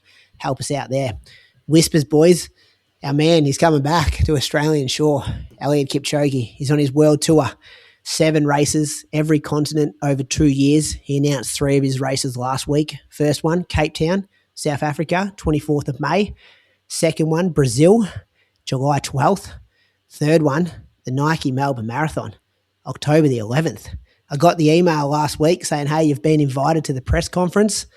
It's Eliud Kipchoge's world tour press conference. An exciting moment with running royalty. Put it in my calendar. Got told in the email, please note the questions won't be taken during the call. So it's just a sit and listen kind of show, boys. So I sat down, put it on at the kitchen table. Kids eating their dinner. I'm sitting there watching Eliud, watch his presentation from his agency. And I'm saying, I think we knew what was coming here, didn't we? Like we called this a couple of weeks out. And Marcus Gale was there. Moose, you know Marcus? I don't know him. He's the big dog, and he is the man of Melbourne Marathon. Race director. So when I saw he was on, because you know you can flick through and see who else is there. There's probably, 15, 20 different media agencies there. A lot I didn't recognise. Marcus Gale was there, so I thought, I know where this is going. Then we get to the end of the call, And they're like, all right, here's a chance for any media to ask a question. And I'm sitting there going, I don't think we're allowed to ask questions. And then maybe I just got sent the don't ask any question email and everyone else got one. And then they go and just put your hand up because on like this Microsoft Teams, you can push a button to put your hand up. And I'm like, well, I won't ask a question. I've been told no questions. No one puts their hand up. And they're like, anyone got a question? And I'm just like, fuck it, I've got to put my hand up. I'm going here, boys. So this is what I asked him. This is on the spot. Like the kids are sitting there eating dinner. I'm like quickly moving to a different room to ask him a question. And this is what happened. Welcome back to Australia, Elliot. This is one for Marcus as well. Course record, just over 2 hours and 9 minutes. Are we going to see a big elite field, or is it going to be similar to the last few years where it's maybe just some great Australian runners up against Elliot? And can that course record go, Elliot? 2:09.12. I think I want to promise that I'll run a very beautiful race. Okay. And, make Australians actually proud. And we'll run actually, who knows, maybe we'll break the course record in Melbourne. Love that. Yes. And I can jump in there, Brady, and say that with the recent changes, I think we've probably increased or improved elevation by about 20%. We've taken about 30% of the turns out of the course. We've changed direction. So there's quite a few changes, and so there's a bit of work to be done on the course record that exists right now. But the reality is, I'd have to say that we might have given Elliot a bit of a leg up and improved the runnability of it. So there's every chance that he could take that time. Yeah. All right, we'll lock it in. See you in October. Yeah, see you. Oh, I love his little giggle little giggle for Brady at the end. Gets a bit, I think he nervous recognised around Brady, doesn't he? That was cute. Yeah, see you. Yeah. I quit that because I knew it would come up again. Just listen to it again. I think he recognised me. That's our third one-on-one question answer interaction, and his eyes just light up. The voice. He's like, I know how recognisable. Here it is again. Ferret? How come this ferret can talk? Didn't answer the question about other international elites though. Yeah, and he also didn't really answer. He just said he wants to run a beautiful race. So make sense of that. Make Australians proud. I was reading other social media posts about it, and I'm reading some posts about it, and they're saying when he was directly asked if he'd break the course record, he said, he wants to run a beautiful race. And I'm like, that was my question. So then they're like, who else wants to ask a question? No one. Like, all right, that's the end of the press conference. And I'm like, why wouldn't you ask? You didn't go for a second one? Cowards. No, I just should have. I would have overstepped it there, though. Absolute cowards in the media. But anyway, this is a free bit of consultancy work for Melbourne Marathon here. Do not bring a whole lot of Africans. Just bring Kipchoge, Jack Rayner, Jimmy Whelan, Andy Buchanan. Make it Kipchoge versus Australia. Every man and their dog's going to be on a bike following this race out in front. Kipchoge can break 2:09, even if he's only doing 3 of them this year. Even if we get 80% Kipchoge, I reckon him and Jack Rayner, Jimmy Whelan, Andy, imagine this. Isn't Jack doing Gold Coast? Yeah, he'll double up. Get a chance, have a swing at the king. That's the problem now, though, for the Aussie. We don't have that many top marathoners, and you look at the money that Sydney's throwing around for Australian-only prize money. It's pretty good to not sort of go there and run that one. Yeah, but $25,000 for Melbourne, and you can beat Kipchoge. That's to win outright, and so you got to beat Kipchoge to win $25,000. Whereas you get that for being the first. We probably get more than that for being first Aussie at Sydney, don't you? Yeah, but I'll give you the hypothetical. You outkick Kipchoge on the MCG to win $25,000, or you become first Australian at Sydney, coming 23rd across the line for $30,000. Which one are you taking? It's still a big ask to outkick Kipchoge. This is the holiday mode Kipchoge, though, I think, isn't it? I don't know. We don't know what Kipchoge we're getting. That's why I asked the question. We got beautiful race Kipchoge. The superannuation safari Kipchoge. He was talking about planting trees wise out here. The agency, they're doing some stuff for charity and sustainability and stuff. I think he said they're going to plant 5,000 trees. So, yeah, I think it could be a great match race. Or does he just jog it? Like, does he jog it with the punters? No. My care factor has gone down here. Like, Yeah, well, that's the vibe I got when nobody else asked a question. I'm like, do we not care about this, or where are we at? yeah. So by that, Moose, are you sort of just disappointed with like the massive downhill slide that he's gone on, where it's like he's just not even looking to be competitive anymore? No, you don't know that though. We don't know that that's what he's doing. If he comes out here and runs 2:08 and wins the race, that's not a downhill slide. You got it. I mean, he's an elderly man. In reality, like the guy is probably mid-50s. Would we agree with that? Like, is that what Chriso reckons? He's mid-50s? Not taking Chris over here. What's he got on his profile? Mate, whatever on his profile could be different in reality. Like, I reckon... Oh, yes, I think it is, but I don't think it's going to be 15 years different. Isn't he was just over 40? In 2003, he was in the Open World Championships. He won it. 5th of 5,000 November, meters. 1984. He's 3 years older than me. He'd be 41. Yeah. He ain't 41. That man is way older than 41. I don't know. Did you hear that giggle at the end there? Yes, you. It was a pretty kind of childish giggle. Yeah, I like this. It's not for me.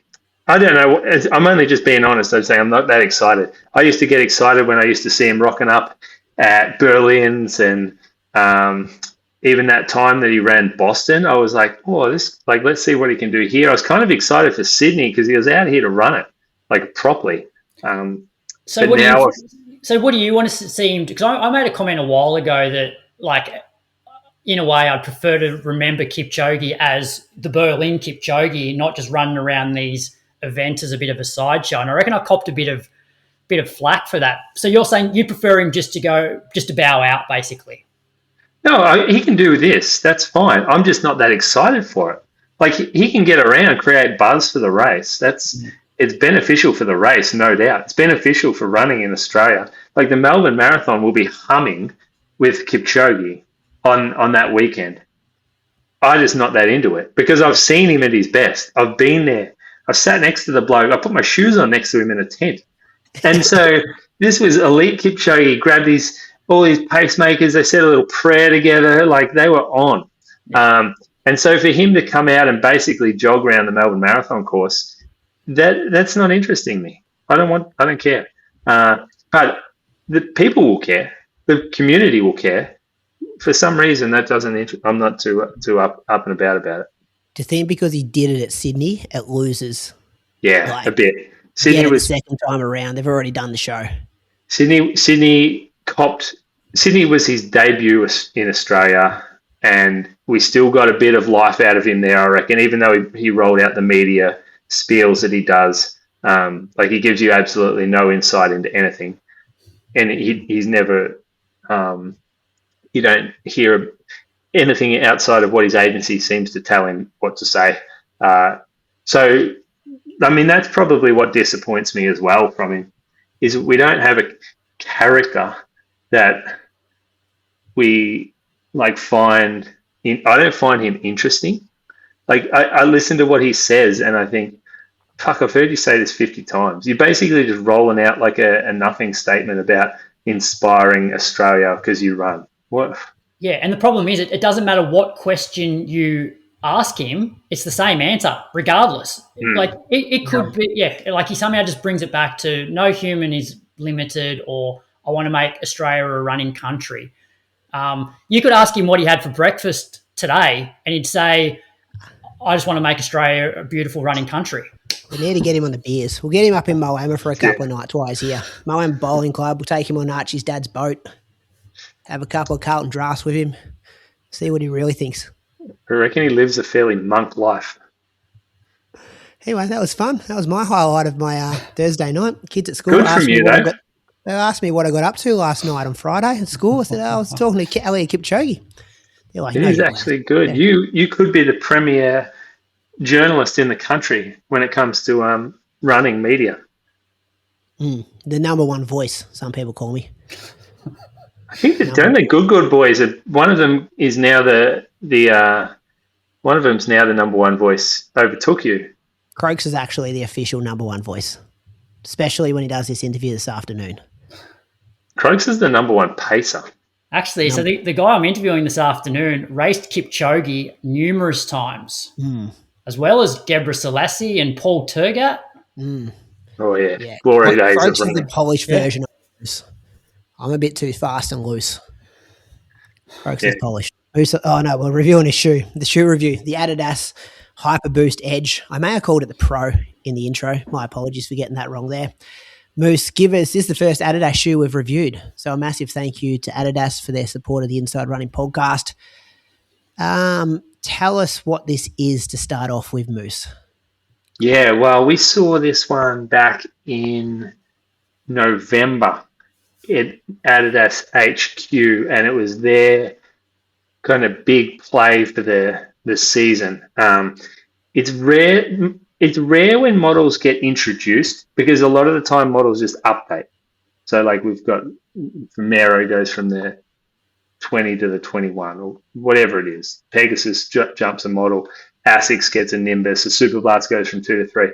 This is an actual introduction of a model. So it's using a name we've heard from Adidas before called Boost, but it's very different from anything you've thought about as Boost in the past. So it's called the Hyperboost Edge. They're going to have a range of Hyperboost models, like the Hyperboost Run is going to sit underneath the Edge with less spec to the foam. They haven't actually released the exact componentry of the foams, and I'm not sure whether we'll ever really see that just because they keep it quite hidden. I've asked the Adidas for all the details on this, but I haven't really heard it. I'm pretty sure this is like a pelletized PEBA foam, similar to how Saucony have done it with their Endorphin Pro and Azura that's out there. This shoe looks pretty wild, mainly because the vamp, and like the vamp is how where the laces come over, is almost hiding the laces, like kind of like a basketball shoe would. And then the midsole is just really clean as well. And the colorways they've done make it look like it's like a basketball shoe or kind of like a lifestyle shoe.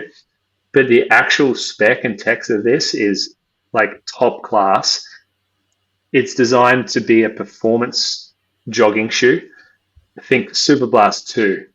It's a lot firmer than Superblast 3 is through the forefoot. So there's going to be a lot of Superblast 2 wearers that are chasing that long run type shoe where that doesn't get a bit mushy towards the end and it's a bit more stable compared to the Superblast 3 and what they've done there. So they're going to be looking at the On Cloud Monster Hyper 3 and they're going to be looking at the Adidas Hyper Boost Edge. 45 mil of stack is not crazy. 6 mil pitch, also quite of a mid type pitch now. Like it's not really low, it's not really high. Just on that stack, you said 45 mil isn't crazy. How does that stack up with other shoes in the same? Because I put this on and I'm like, this could be the highest shoe I've ever worn. But have I worn something higher than this? The Mero Premium's 55 mil. Oh, yeah, sorry. Yeah. You're an extra centimeter. Mero Plus. Same as this. Yeah. Okay. So felt big, to be honest. Pardon? Felt higher? Felt higher when I put it on. Like I put this on and I'm like, oh, this is a lot of stack. Like I'm not sure how this is going to go, but I couldn't believe the stability of it for something that big. Well, I think that's the firmness of it. Like I'm going to say it over and over and over, and I'm going to just continue to say it. People are not enjoying the uber soft shoes right now. Like we're craving more return and a little bit more firmness because of the stability it offers. And stability, don't forget about pronation control or injury prevention, all this sort of stuff. Stability is a comfort filter as well. Like I like my shoes to feel stable. It's more comfortable to me. And so a little bit of firmness in the shoe provides that stability, which to me, I gel with a lot better, especially towards the end of a run. So yeah, this like under 250 grams as well. So we're talking Superblast weights. There's a few like models, I think that the Hyperboost Run, which is kind of confusing because I think people will start to look at that and go, oh, this is the running one, I'll get this. It's not. It's the edge you want to be running in. So it's like a takedown of the the edge is the run. It's used less. The characteristics of the foam are a little bit sort of tacked down.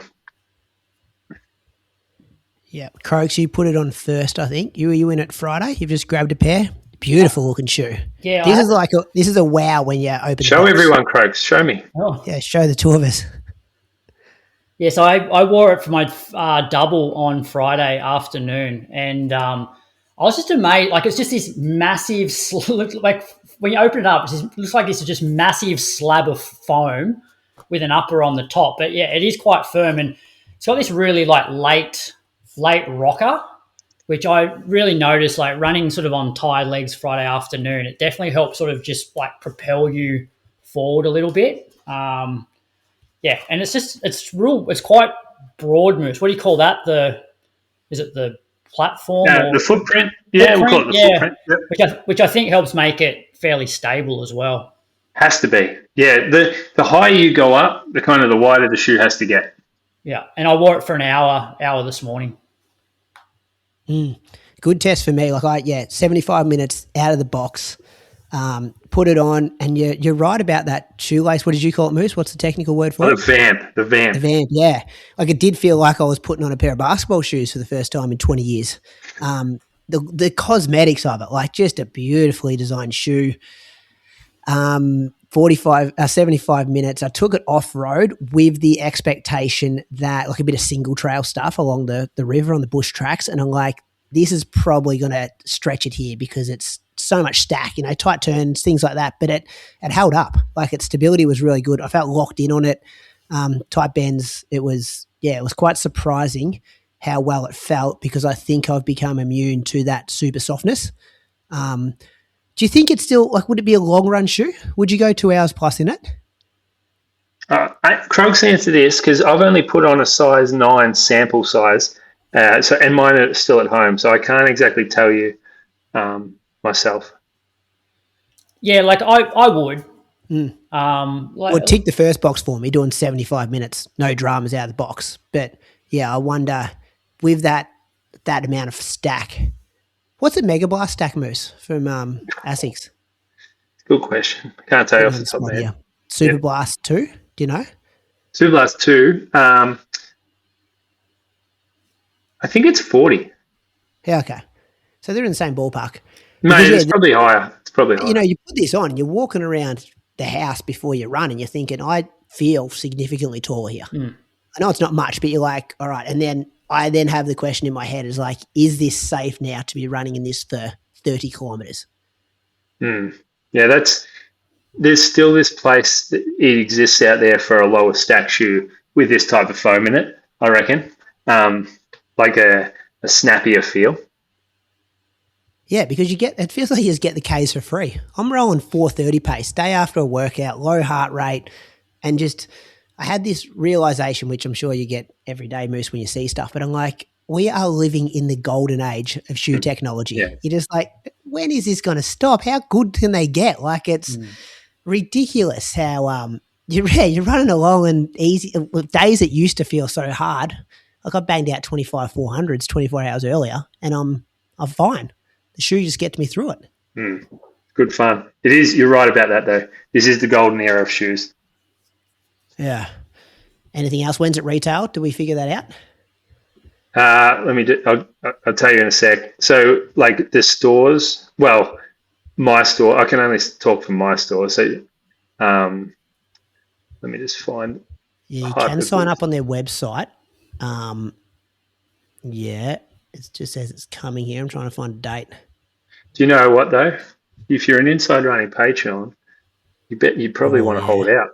You probably want to hold out on that, I reckon, because we'll be able to sort you out. Available 17th of March at 10 a.m. Yeah, so that's coming. That's pretty soon. That Patreon supporters are the only people. That's tomorrow, 17th of March. Yeah, 19 hours, 29 minutes and 6 seconds.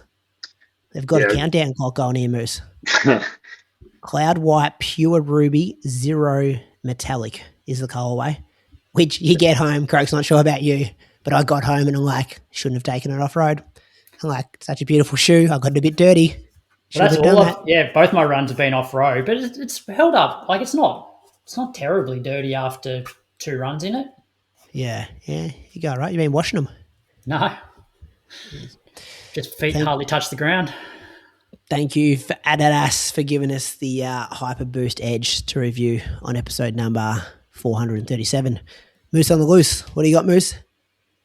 Well, I'm not running enough, so I'm not really finding the angry points that I normally get if I'm running a fair bit. But what I will do is I want you to go again. I think this is good for you boys. What is it this week? Last week you nailed it.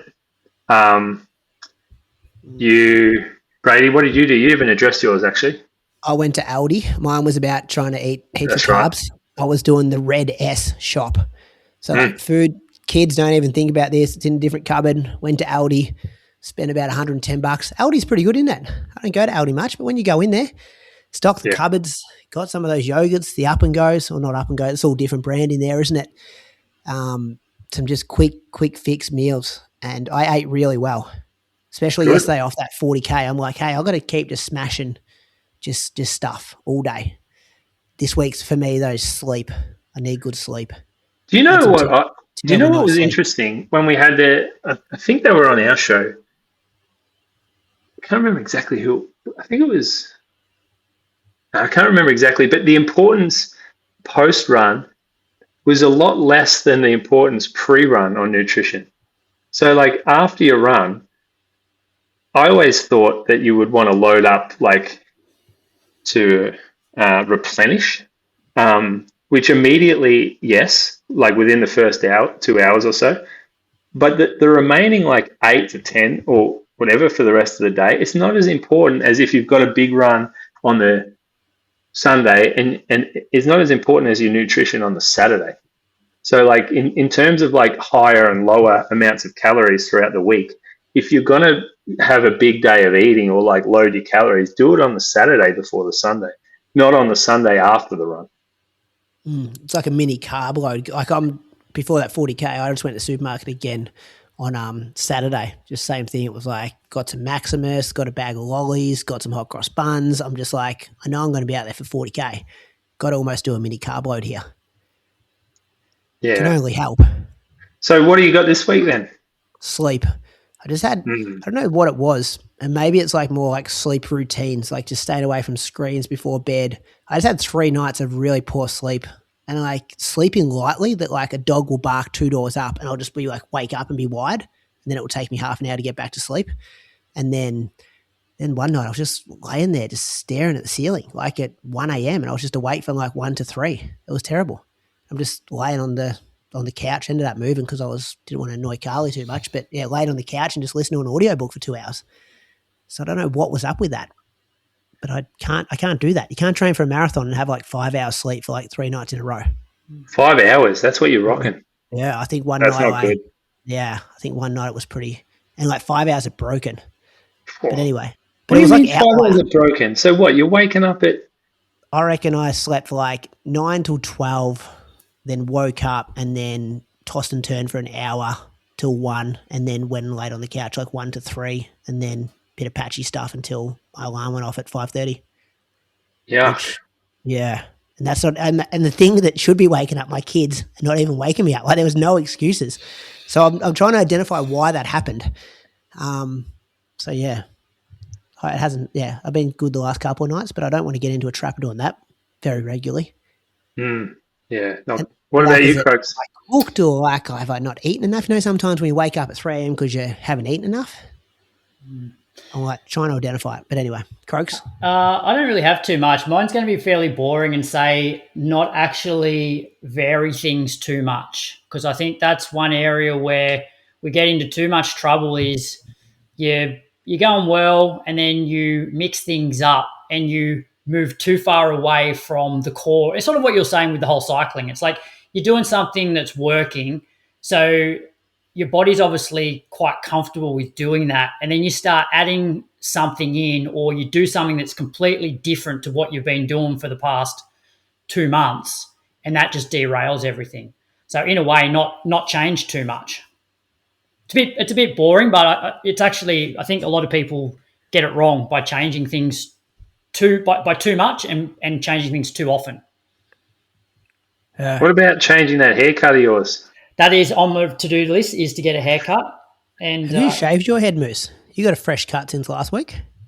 I went into the barber yesterday. I said, give me a 2 with a fade into it because there's nothing. It's already fading that forehead of yours. Well, actually, the forehead's not fading. It's this bit, isn't it?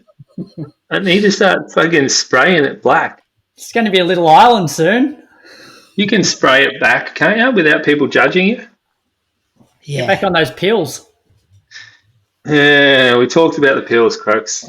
Doesn't look like much of a fade. Like, it just looks like 2 all over from this angle. 1 into 2 apparently. I mean, it was on Sunday, and I was in and out in 6 minutes.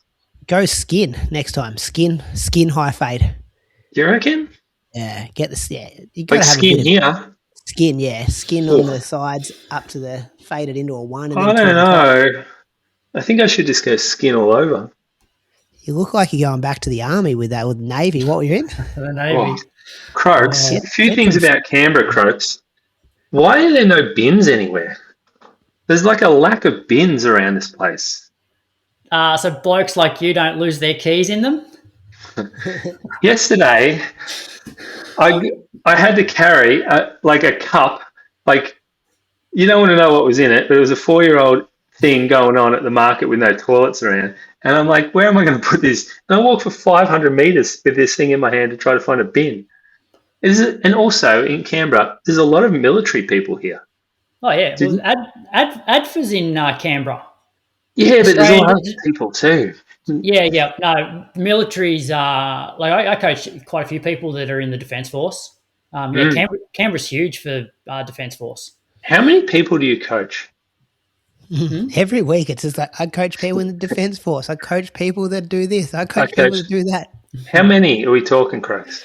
About 40. Bullshit. No, that's seriously 40 a week. Huh? No. I've got sort of 40 to 50 on the books. On the books. What about off the books? No, they're on the books. That's what he goes to the ADO. Yeah. So So I basically send my programs out fortnightly. So I generally have to write between 20 and 25 programs a week. 50. Yeah. That'd be hard to learn all their names, Croaks. Not really. Kids in my class. I don't their names. I don't teach, so I basically don't do anything other than podcasting and coaching. True. Hey Moose, how much was your cut? $40. $40 and you're out in 6 minutes. On a Sunday. It's not too bad on a Sunday. But I do have like clippers at home, but Bree always makes it look so much worse than this. I know this doesn't look great, but it looks a lot worse when she does it. All right, listen to question, Croaks. What are you doing, Moose? What's your thing for the week? My thing, be more patient. Be more patient at home. Especially when I've got sick kids. I'm not that tolerant of crying. Especially when there's no reason why they're crying. That makes I've got to be more patient. So I've got a week of being patient. That's me. All right, listener question. This episode's listener question is proudly brought to you by Precision Fuel and Hydration. And the question comes in from Sean.bark.9988 on Instagram. Mileage equals everything, but when do workouts become more important? 100 kilometres per week, ? Mileage doesn't equal everything.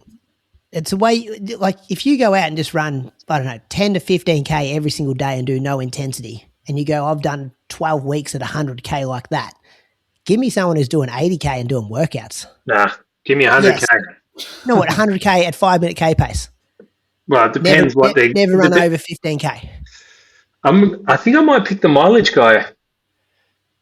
No, but I think the perfect match is the mileage and the intensity put together. And consistent. No, what will Crux take? What do you?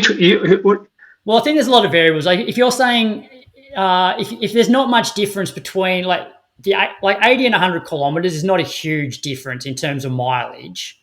I think most people would benefit by the mileage as opposed to the intensity. Yes. But the key is adding intensity without it actually like breaking you down, so you can actually run more mileage as well as doing workouts.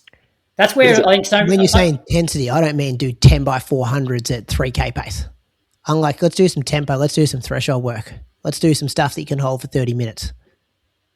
That being said, I think if I had an athlete doing 100 kilometers a week in jogging, I would say you should be doing sessions. Like if you're running 100 kilometers a week, you are aerobically and physically strong enough to handle sessions. So, so his question there is, do workouts become important after 100 kilometers? 100%, because you should be doing workouts if you're running 100K a week.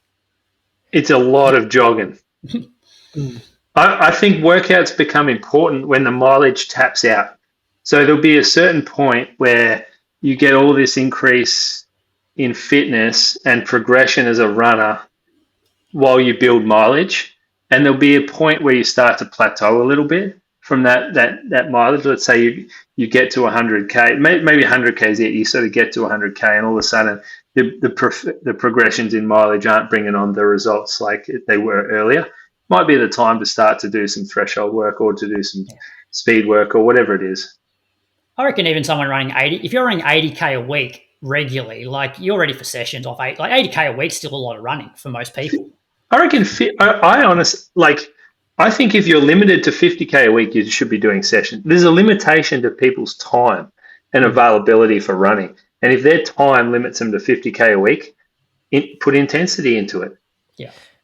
Does he mean here though? So like athletes at the moment training for Ballarat Marathon, I'm looking at their key workouts and putting more importance on that than, how many Ks did you average for the week? Like it could be 105, it could be 92. I don't really care. But that great marathon pace workout you did on Sunday or that long run and you're telling me you felt great after 35K, I'm saying that is more important than if we hit 100K for the week. And I think sometimes people get caught up on, and this is me. This is me at the moment. I'm caught up that I should be running 160K if I'm training for a marathon. And if I'm actually just looking at my workouts at the moment, I'm going, hey, I'm going all right here. Haven't hit 160K, but the splits, the heart rate, the data in my workouts, if I'm saying that's more important, I'm going okay. It also depends, I suppose, on what distance you're training for. Like, some of our best middle distance runners, do that off 80K a week. Whereas, I would definitely take more mileage over intensity if I was training for a marathon. Yeah, like Cam Myers, when I look at his Strava here, Croaks. He's running a lot these days. Like he's 140K weeks. Would he chase Ks? Probably not chase Ks, but he's running twice a day most days of the week. Like he doesn't really do a long run. Yeah, okay. So would he sit there and go, you're right, I want this week to be 140?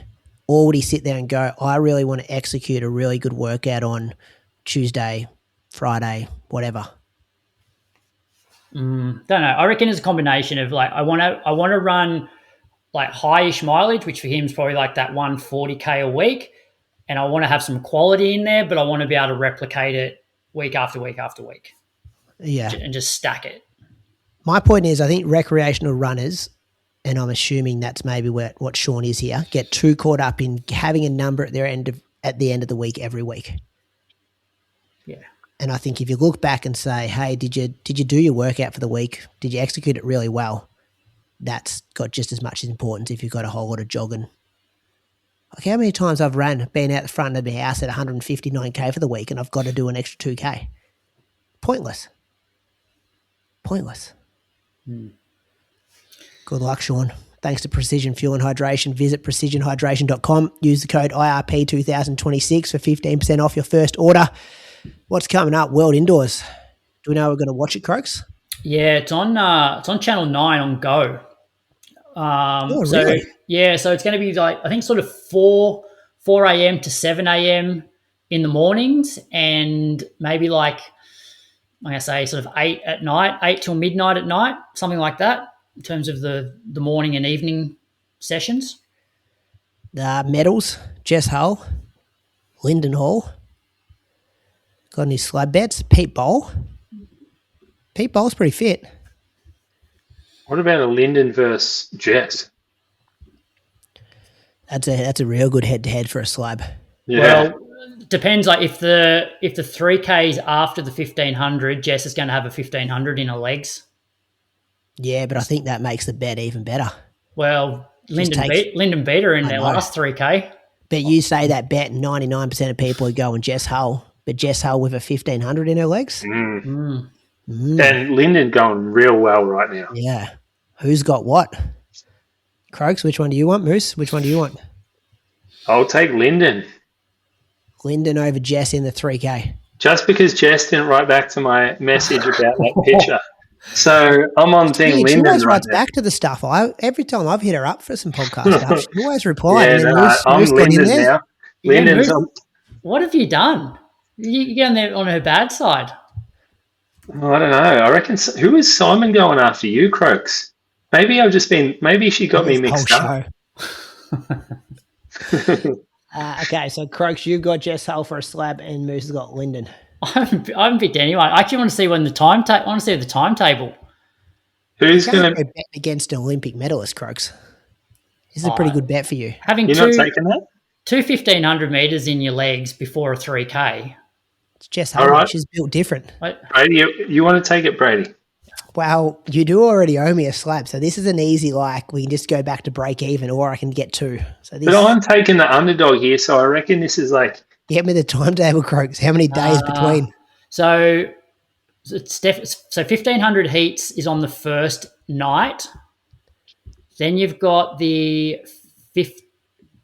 Then you've got the women's. Oh wow! You've got the women's 15 heats. Then you've got the women's 3K final. Then you've got the women's 1,500 meter final.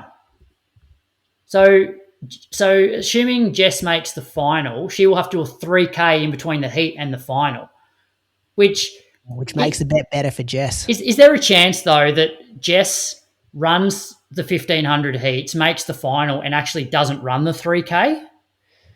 Have we got start list? Is there a chance that she just runs the 3K because she can win it?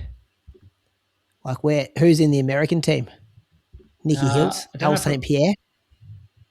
She might be just going, all right, which is the easier one to win here? Because that seems like an odd move, doesn't it? That you would run a 3K final in between a heat and a final of a 1,500. Yeah, you wouldn't expect too many people doing that double. There's no start list on slab this. bet's pending until we figure out what's happening here. What are you doing between now and next week, Moose? Going back home. Might run. Might go for a jog. Driving home on Wednesday. Ooh, diesel or unleaded? Diesel. You reckon I get home? Yeah, it's going to be a costly trip home for you. Shit. Might have to sell one of those treadmills. Shit. Maybe I'll stay up here. Croaks never invited me for his barbecue, by the way, Brady. Did you just go to the fireworks show together? I went to... We're invited... Viv invited Bree. Didn't know where you guys were, mate. I walked down, couldn't find you. Croaks was there giving Sean Crichton a hard time about not picking Jack Anstey and he missed all the fireworks going on. I did go down. We went to what do you call it? Is it Remembrance Drive, the War Memorial Street? Yeah. I tell you what, there's a lot of country folk come in for it. A lot of utes, a lot of loud cars, a lot of cowboy hats, a lot of drinking. Good fireworks display though, good solid 15 minutes of crackers. Yeah. Who pays for this? Taxpayer. The jet was disappointing this year though. Very disappointing. Yeah, well, you're talking about fucking diesel. Imagine how much that jet costs to get up in the air and then fly over at that sort of speed. I don't even know where it came from. Where are they at? Darwin or something? Newcastle. Yeah. So 20 minutes from Newcastle. And the amount of fireworks, it went for 20 minutes, Brady, of full on. Who's paying for it? That's what I want to know. Good question. I don't know, but it was... ACT government. What's the price of flights right now, Moose, from Melbourne to Canberra? Has that gone through the roof? Points are all the same still. Oh, yeah, that's good. Yeah. Yeah. All right, boys. Croaks, what are you doing? Interviewing. Get off air, mate. Have a bit of a breather. You're going to go again in 70 minutes. No, 2 hours. We've got 2 hours till the interview. Looking forward to it. I might learn a thing or two. Patrons, I'll put that straight out to you Wednesday. I think it's going out on the Tuesday. Probably get it out even tonight even. Could go out Monday arvo, fresh off the press. Otherwise that will be out on the weekend, I think. for the weekend interview. I've got to see what Zaka thinks. All right, boys. See you later. Do it all again next week. Have a good week. Yeah. Bye. Thanks for listening to this week's episode. It was proudly brought to you by SaySky. You can shop the full range at saysky.com, where you can also score 15% off with our exclusive discount code using the code IRP15 when you check out. Who'da stayed hung up? Who'da been knocked down? But here I stand, a man whose roots he understands, and I'm gonna hold my head up high. I was taught as a young man, doesn't matter if you're white or black. Just show love to everyone you meet, doesn't matter if it don't come back. Undercover.